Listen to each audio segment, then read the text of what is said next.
안녕하세요. 고려대학교 물리학과 최은미입니다. 이번 강연에서는 양자역학의 대표적인 특징 중에 두 가지, 양자 중첩과 양자 얽힘에 대해서 설명을 하도록 하겠습니다.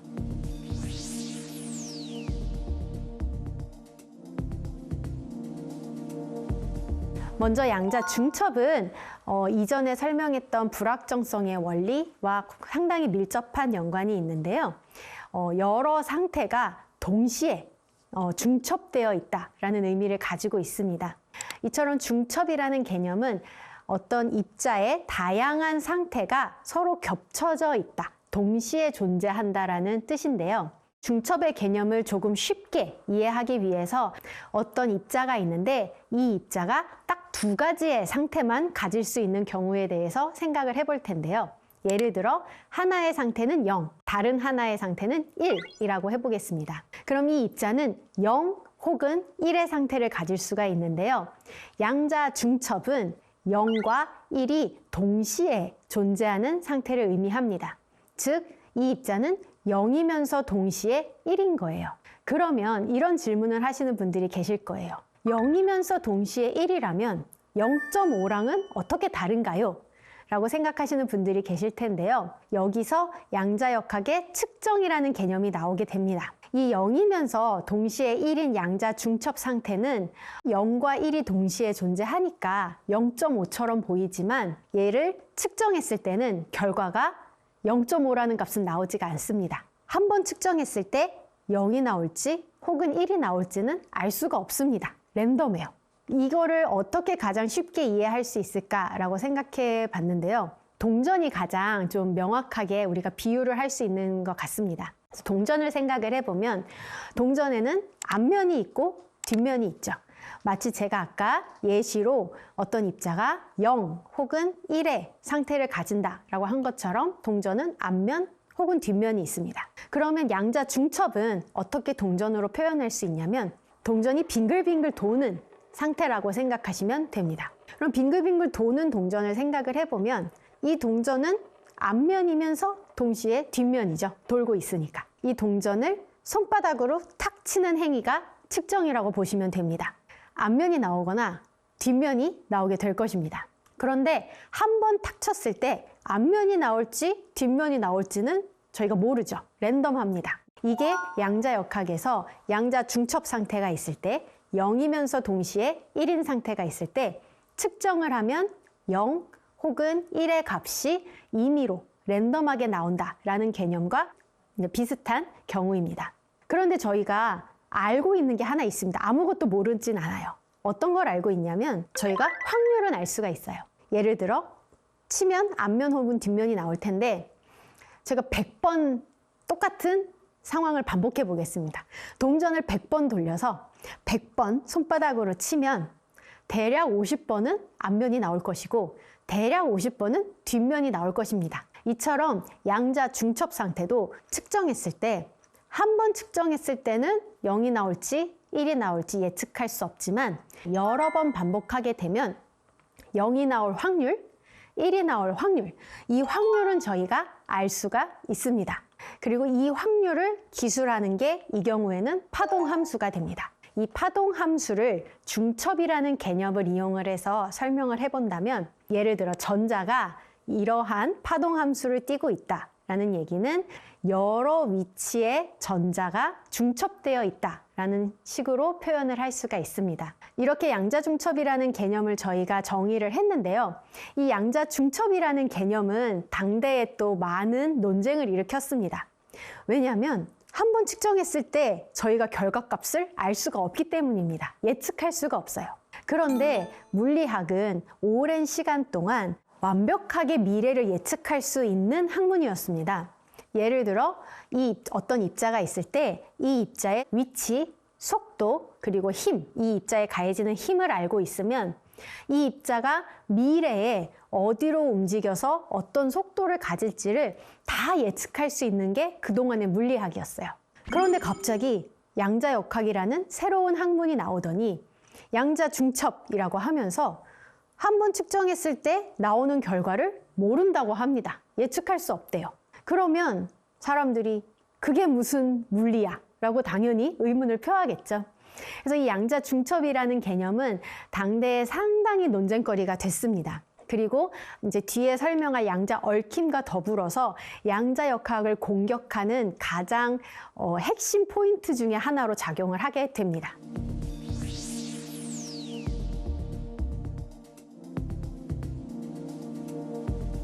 그 다음에 또 재미있는 양자역학의 성질은 양자 얽힘이 있습니다. 양자 얽힘은 이번에는 두 개의 입자를 가지고 와서 두 개의 입자의 상태가 얽혀 있다는 겁니다. 고전 역학에서는 여러 개의 입자가 있다면 이 각각의 입자의 상태는 언제나 독립적입니다. 예를 들어 A, B라는 입자가 있다고 하면 A가 0이건 1이건 상관없이 B는 자기가 원하는 값을 가질 수가 있습니다. 그런데 양자역학에서는 이 양자 얽힘이라는 특이한 상태가 존재를 하는데요.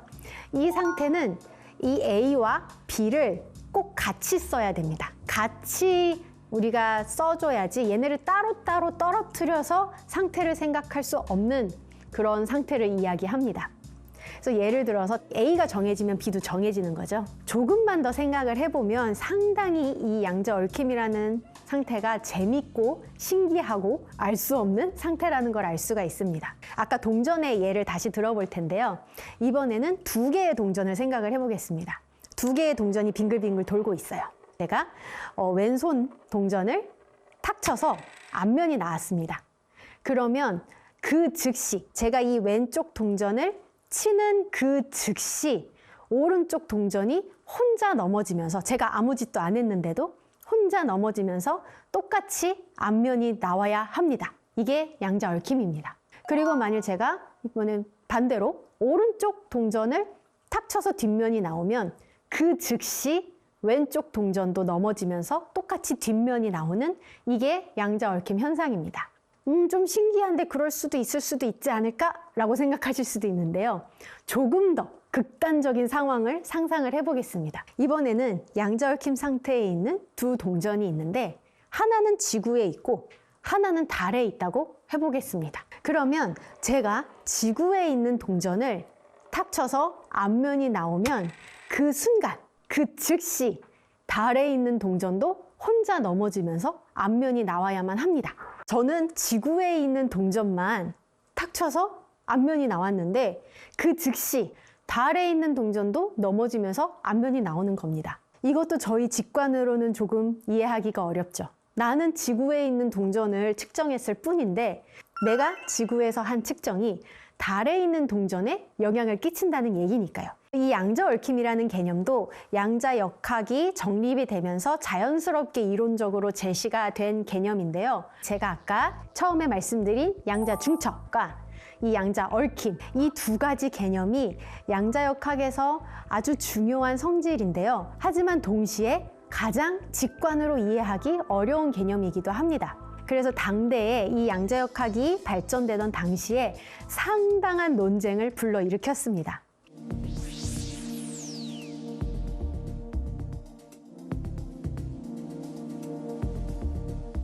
아까 중첩에서 말씀드렸듯이 한 번 측정했을 때 랜덤한 결과가 나오기 때문에 우리가 미래를 예측할 수 없다는 것과 아무리 멀리 떨어진 입자라도 양자 얽힘 상태에 있다면 우리가 한쪽을 측정하면 다른 한쪽이 그 즉시 변한다 라는 이 개념이 당대에 정립되어 있던 물리학 개념과 많이 어긋나는 부분이 있었습니다.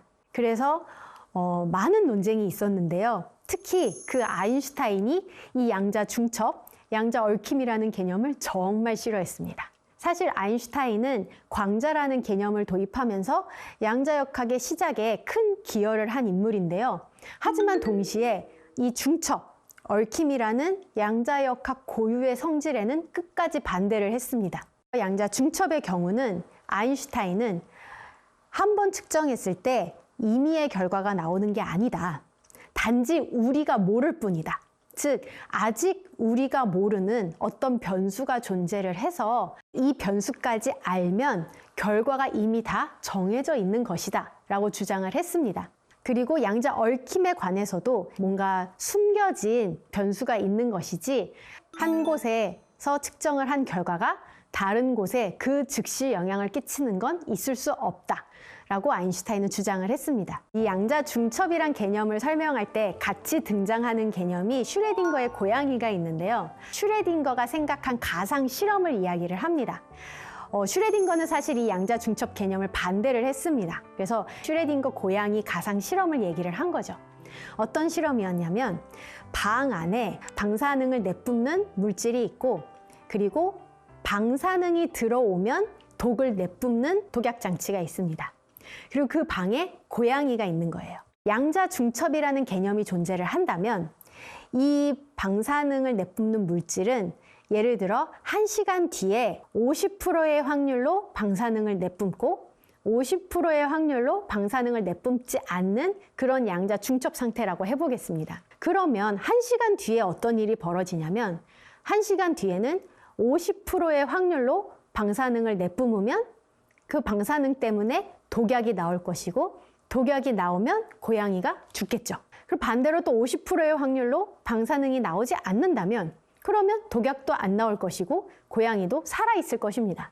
근데 여러분들이 생각하셨을 때 고양이가 살아있으면서 동시에 죽어있는 양자 중첩 상태는 현실적으로 좀 말이 안 되죠. 그래서 슈레딩거는 이런 가상 실험을 통해서 양자 중첩이 사실은 말이 안 되는 거야 라는 거를 주장을 했었습니다. 그에 반해서 보어를 주축으로 하는 코펜하겐 학파라고 불리는 어떤 학파는 아니다, 양자역학이 맞다, 이게 이론적으로 정당한 논리의 흐름에 따라서 정립된 개념들이고 이 개념이 양자역학에서는 있어야만 한다라고 주장을 했습니다. 이 양자 중첩, 양자 얽힘이라는 개념은 결국 그 근본을 따지고 들어가면 파동 입자 이중성에서 기인하는 성질들이에요.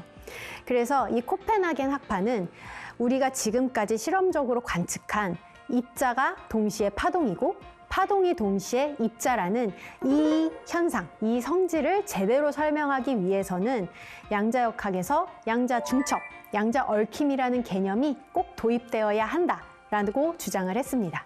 그래서 이 보어를 대표로 하는 학파와 아인슈타인을 대표로 하는 학파가 정말 말 그대로 만날 때마다 논쟁을 했습니다. 당시에는 아인슈타인의 학문적인 위상이 높았기 때문에 사실 대부분의 학자들이 아인슈타인이 맞겠거니 라고 생각한 면도 없지 않아 있습니다. 그리고 이 양자 얽힘, 중첩이라는 개념이 우리의 직관과도 많이 어긋나기도 하고요. 이 중첩과 얽힘이라는 현상을 설명하기 위해서 수많은 이제 이론들이 생겼다가 사라지고는 했습니다. 소위 양자 이론의 춘추 전국 시대였던 거죠. 그래서 한 유명한 회의에서는 여러 물리학자들이 모여서 양자역학에 대해서 토론을 하기도 했습니다. 보어를 주축으로 하는 코펜하겐 학파가 맞는지, 아인슈타인을 주축으로 하는 이 수문 변수 이론 학파가 맞는지에 대해서 언제나 논쟁을 벌였는데요. 결국 물리는 현실에 발을 딛고 있는 학문입니다.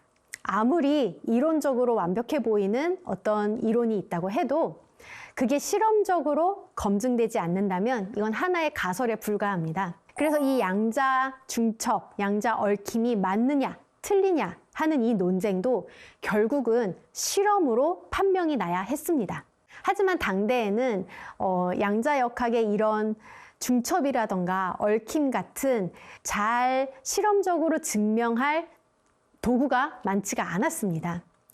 그래서 사람들이 양자 중첩 얽힘을 어떻게 실험적으로 우리가 확인할 수 있을까에 대해서 많은 고찰이 이루어졌고, 그 중에서 벨이라는 물리학자가 하나의 부등식을 만들었습니다. 그게 그 유명한 벨 부등식인데요. 이 부등식이 맞다면 아인슈타인이 맞는 것이고, 즉 양자 중첩 얽힘은 사실 존재하지 않고 틀린 개념이고, 벨 부등식을 어기는 경우가 관측이 된다면 그것은 곧 양자 중첩, 양자 얽힘이 실험적으로 증명되는 것이다. 벨 부등식이 맞다면 아인슈타인이 맞는 것이다.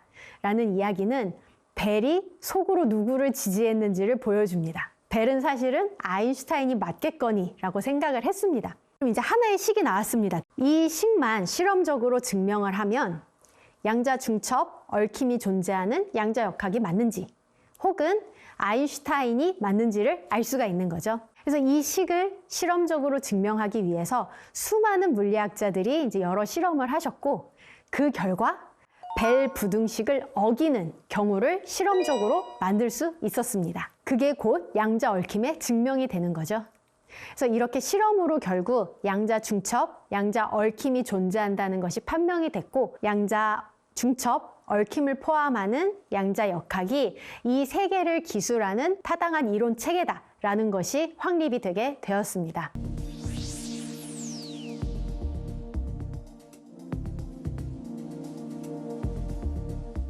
중첩이라는 개념은 여러 가지 상태가 말 그대로 겹쳐져 있다. 즉, 만일 어떤 입자가 있다면 이 입자가 0이면서 동시에 1일 수 있다 라는 개념이고요. 얽힘이라는 개념은 예를 들어 두 입자가 있다면 하나의 입자의 상태가 결정되면 다른 하나의 입자의 상태도 그 즉시 결정된다 라는 게 이제 양자 얽힘입니다. 근데 이 양자 중첩 얽힘은 사실 우리 직관하고 많이 좀 어긋나는 성질을 가지고 있습니다. 그러다 보니 이제 양자 역학의 초기 시절에 정말 많은 이제 논쟁이 있었는데요. 특히 이 양자 중첩과 양자 얽힘이라는 개념을 당대의 최고의 물리학자 중 한 분이셨던 아인슈타인이 정말 싫어하셨습니다. 그래서 아인슈타인과 포돌스키, 로즌이라는 세 분의 과학자 분들이 어떤 하나의 가상 실험을 제안을 하셨습니다. 양자 중첩과 얽힘이 말도 안 된다는 이야기를 하시기 위해서요. 그래서 이 어떤 패러독스였냐면 양자 얽힘이 존재한다고 가정을 해보겠습니다. 이 양자 얽힘 상태에 있는 두 입자가 있다고 한다면 두 입자는 결국 같은 상태를 공유한다고 할 수가 있습니다. 예를 들어 A라는 입자가 0이면 B도 0이고 A가 1이라면 B도 무조건 1이어야 합니다. 이런 상태를 가지고 어떤 가상 실험, 사고 실험을 했냐면요. 이 양자 얽힘 상태에 있는 두 입자를 아주 멀리 떨어뜨려 놨다고 생각을 해보겠습니다. 빛으로도 1년을 날아가야지만 하는 어마어마하게 먼 거리만큼 이 두 입자를 떨어뜨려 놨다고 생각을 해보겠습니다. 하나의 입자의 위치를 측정하겠습니다. 그리고 그와 동시에 다른 입자의 속도를 측정하겠습니다. 아인슈타인과 포돌스키, 로즌이 한 주장은 지금 이 두 입자가 아주 멀리 떨어져 있죠. 1광년, 빛으로도 1년이 걸리는 거리만큼 떨어져 있습니다. 그러면 A라는 입자의 위치를 측정을 했는데 A의 위치를 아는데 그 A의 위치에 대한 정보가 아직은 B에는 도달하지 않았습니다. 왜냐하면 정보는 빛보다 빠르게 움직일 수 없기 때문입니다. 그래서 A를 측정한 직후에는 A의 위치를 A 근처에 있는 사람은 알지만 아직 B 근처에 있는 사람은 모르는 상태가 되죠. 이번에는 B 근처에 있는 사람이 B의 속도를 측정합니다. 그러면 B 근처에 있는 사람은 B의 속도를 아는 거죠. 하지만 아직 이 B의 속도에 대한 정보가 A 근처에 있는 사람에게는 도달하지 않은 상태가 됩니다. A는 저희가 위치를 측정했고 B는 속도를 측정했죠. 그런데 이 A, B가 양자 얽힘 상태에 있다면 이 둘의 상태가 같아야 됩니다. 그 얘기는 우리가 A의 위치가 곧 B의 위치의 정보를 알려주고 B의 속도가 즉 A의 속도의 정보를 알려준다는 얘기인데 그 얘기는 우리가 위치랑 속도를 동시에 정확하게 측정했다는 이야기가 되면서 양자역학의 또 다른 중요한 개념인 불확정성의 원리를 위반하게 됩니다. 그러면 이제 아인슈타인과 포돌스키, 로든 이 세 과학자 분들은 이 가상 실험을 통해서 이것 봐라. 양자 얽힘이라는 개념이 존재를 하면 불확정성 이론이 성립하지 않지 않느냐. 그러니 양자 얽힘이라는 개념은 있을 수가 없다. 무언가 양자역학의 이론을 구축하는 과정에서 무언가 우리가 빠뜨린 것이 있는 것이다 라는 주장을 했습니다. 하지만 보어를 주축으로 하는 코펜하겐 학파는 아니다. 우리가 양자역학을 구축해 나갈 때 이론적으로 모순이 없었다. 그러니 이 양자역학의 이론에서 파생된 양자 얽힘, 양자 중첩이라는 개념은 옳은 개념이고 실제로 존재하는 현상이다 라고 주장을 했고요. 이렇게 두 학파가 서로 첨예하게 논쟁을 거듭했는데요. 당대에는 이 양자 중첩, 얽힘을 실험적으로 증명할 그런 도구가 이제 마땅치가 않았습니다. 그러다 보니 계속 이론적으로 논쟁을 거듭을 했던 거죠. 하지만 물리학에서 어떤 가설이 맞는지를 결국 입증하기 위해서는 실험이 필요합니다. 당대의 물리학자들이 이렇게 이론적인 논쟁만 할 것이 아니라 우리 이거를 실험적으로 밝혀야 한다. 그러면 실험적으로 밝히기 위해서는 어떤 실험을 해야 할까라고 이제 실험적으로 증명할 방법에 대해서 고민을 하기 시작을 했습니다. 그럼으로써 여러 가지 이제 방안들이 나왔을 텐데요. 그 중에 벨이라는 사람이 하나의 이론, 하나의 식을 만들었습니다. 네, 이 벨이 주장한 이론은 양자역학과 우리가 로컬 히든 베어리어블 티오리라고 부르는 아인슈타인이 주창한 이제 양자역학의 대안이 있는데요. 이 둘은 완벽하게 서로 반대되는 이론이다라는 걸 제시를 했습니다. 즉 아인슈타인이 주장한 이론은 로컬, 즉 어떤 지점에서의 물리 현상은 이 지점에서의 변수들, 위치건, 속도건, 힘이건 여러 가지 이제 변수들이 있을 텐데요. 어떤 지점에서 일어나는 일은 이 지점에서의 변수들로 설명을 할 수 있어야 된다라고 주장을 했고요. 그리고 그럼으로써 우리가 지금 양자역학에서 보이는 조금 이해할 수 없는 현상들을 설명하기 위해서는 hidden variable, 우리가 아직 모르는 변수가 있는 것이다 라고 주장을 했습니다.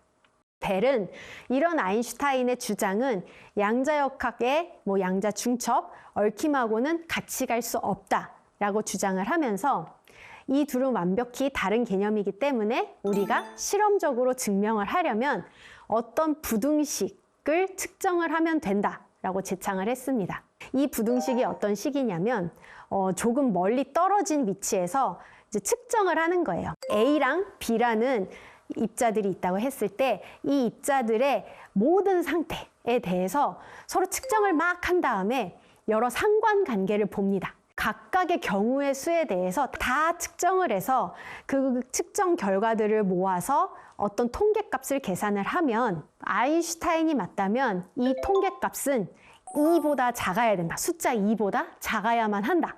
라는 게 벨 부등식입니다. 반대로 만일 아인슈타인이 틀리고 보어가 얘기하는 양자역학이 맞다면 이 벨 부등식을 계산을 했더니 2보다 크면 되는 거죠. 이 벨 부등식에서 이제 여러 측정을 반복한 그런 통계적인 어떤 수치를 계산을 했을 때 2라는 값보다 크냐 작냐를 따지면 보어가 맞는지 아인슈타인이 맞는지를 알 수 있는 겁니다.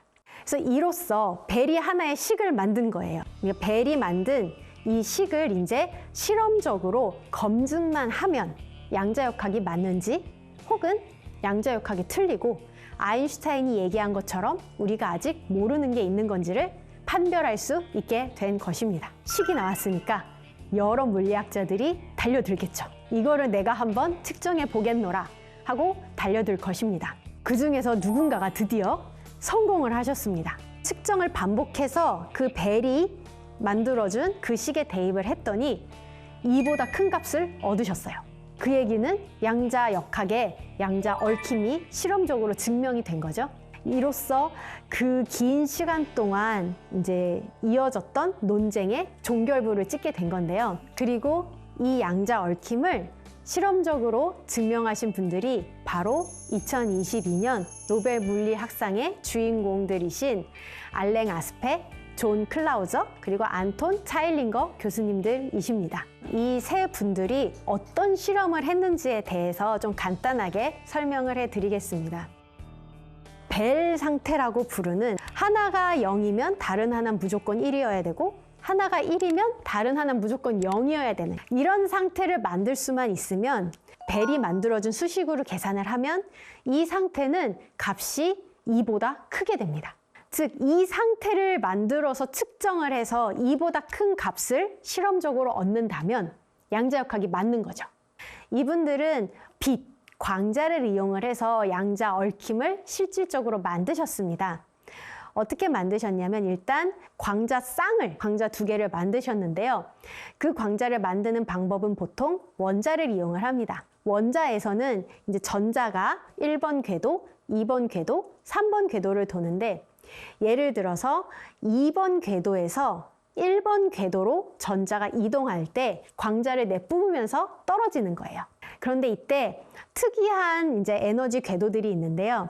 어떤 A라는 궤도에서 B라는 궤도로 전자가 이동할 때 광자를 2개 내뿜는 궤도들이 있습니다. 그러면 이때 내뿜는 2개의 광자는 서로 밀접하게 연관이 있습니다. 예를 들어 빛 같은 경우는 편광을 저희가 정의를 해줄 수가 있는데요. 빛이 이렇게 직진을 할 때 이렇게 위아래로 진동을 한다면 얘를 뭐 세로 편광이라고 부르고요.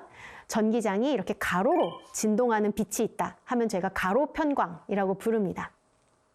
전자가 하나의 궤도에서 다른 궤도로 내려가면서 2개의 광자를 방출한다면 이 2개의 광자가 가진 편광은 에너지 궤도에 따라 다르지만 하나의 광자가 세로 편광이라면 다른 하나의 광자는 무조건 가로 편광이어야 된다. 서로 양자 얽힘 상태에 있습니다.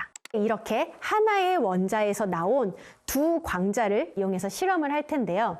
2개가 나오면 이 2개의 광자를 서로 반대 방향으로 일단 진행하게 실험을 만들어 줍니다. 동시에 양쪽 광자를 측정을 할 텐데 이때 우리는 이 광자들의 편광을 측정할 겁니다. 예를 들어서 여기에 세로 광자가 세로 편광을 가진 광자가 들어오면 측정 장치가 반응하게 세팅을 해놓고 이쪽에서는 가로 편광을 가진 광자가 온다면 측정 장치가 반응하게 세팅을 해놓습니다. 근데 이제 만일 하나의 원자에서 양자 얽힘 상태의 광자가 나왔다면 둘 다 반짝하고 신호가 잡히겠죠. 근데 만일 제가 둘 다 세로로 그 편광을 세팅을 해놓으면 이쪽에서 측정이 되면 얘는 측정이 안 돼야만 합니다. 이런 식으로 광자 쌍의 편광을 여러 조합으로 동시에 측정을 계속합니다. 그래서 이렇게 수많은 횟수 동안 측정을 한 다음에 그 데이터를 가지고 벨이 만들어준 부등식에 대입을 하는 거예요. 통계값을.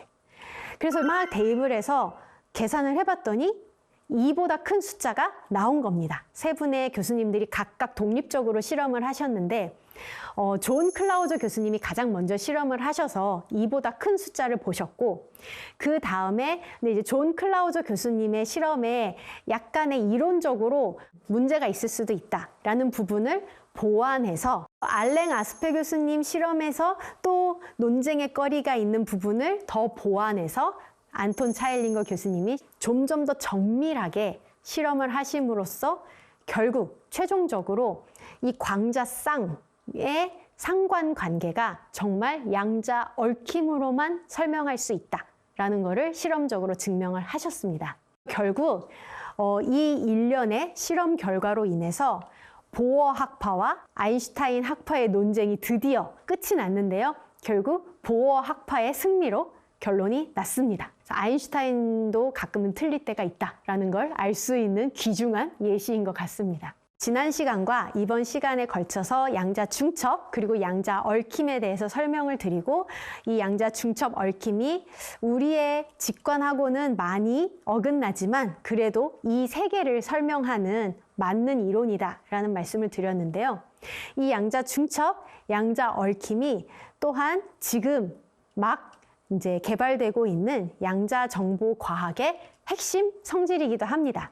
최근에 이루어지고 있는 양자 컴퓨터, 양자 통신, 양자 센싱은 모두 이 양자 중첩과 양자 얽힘을 잘 제어해서 기존에는 못했던 계산을 가능하게 하고 기존에는 불가능했던 보완을 달성하고 또 기존에는 측정할 수 없었던 아주 작은 신호를 측정하자라는 게 양자정보 과학 개발의 핵심입니다. 이 양자 중첩 얽힘을 잘 이해하는 게 가장 핵심이고 가장 중요하다라는 말을 끝으로 오늘 강연은 마무리를 하도록 하겠습니다. 감사합니다.